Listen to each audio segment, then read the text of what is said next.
सबसे बड़ी खबर सामने आ रही है। आपको जानकारी दे दें कि फॉरेंसिक टीम ने मौके से 42 सैंपल इकट्ठे किए हैं। कार के टायर और साथ ही साथ चेसिस और पार्ट्स के सैंपल इकट्ठे किए गए हैं इस घटना में। और आपको बता दें कि धमाके में इस्तेमाल कार के बोनेट के टुकड़े बरामद भी किए गए हैं। इस दौरान धमाके वाली कार के सिलेंडर के टुकड़े भी इस दौरान बरामद किए गए हैं। कार के टायर और चेसिस के नमूने भी इस दौरान लिए गए हैं। तो ये तस्वीर हम आप तक पहुंचा रहे हैं, जहां पर आप देख सकते हैं फॉरेंसिक टीम यहां पर मौजूद है। जैसे ही घटना घटी इसके बाद पूरे इलाके को सील कर दिया गया। प्रशासनिक कार्रवाई जारी रही, लेकिन एक समय सीमा के बाद ये पूरी जांच जो है वो एनआईए को सौंप दी गई। और जैसे ही जांच सौंपी गई गृह मंत्रालय की तरफ से, गृह मंत्रालय की बैठक में जब ये फैसला लिया गया, उसके बाद तुरंत एनआईए की फॉरेंसिक टीम ग्राउंड जीरो पर उतर गई, जिसकी तस्वीरें भी आप देख रहे हैं। और यहाँ पर उतरकर एक एक सैंपल यहाँ से इकट्ठा किया गया, चाहे वो कार के टायर के टुकड़ा हो या फिर अन्य जो सैंपल हैं वो इकट्ठे किए गए। कुल मिलाकर 42 सैंपल यहाँ से इकट्ठे किए गए हैं, जिसमें कार के टायर, चेसिस और पार्ट्स के सैंपल इकट्ठे किए गए हैं।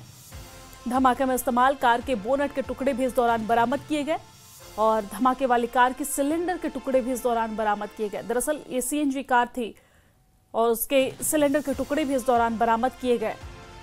कार के टायर और चेसिस के नमूने भी फॉरेंसिक टीम ने इकट्ठा किया।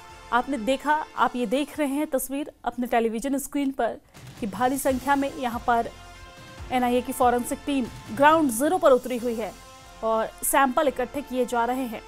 हालांकि धीरे धीरे गुत्थी को सुलझाने की कोशिश की जा रही है और अभी तक की जांच में ये बात सामने आई है कि साजिश के तहत नहीं, एक पैनिक होकर यहाँ पर आतंकी डॉक्टर उमर ने इस वारदात को अंजाम दिया।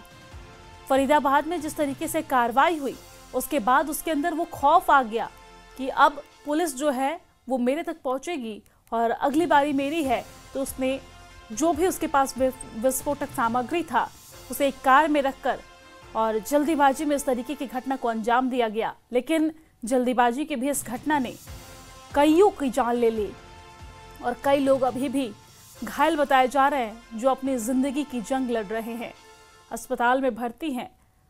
हालांकि केंद्र की तरफ से ये निर्देश दिया गया कि जो भी भर्ती है उनका अच्छी तरीके से इलाज हो, लेकिन फिलहाल वो अपनी जिंदगी की जंग लड़ रहे हैं।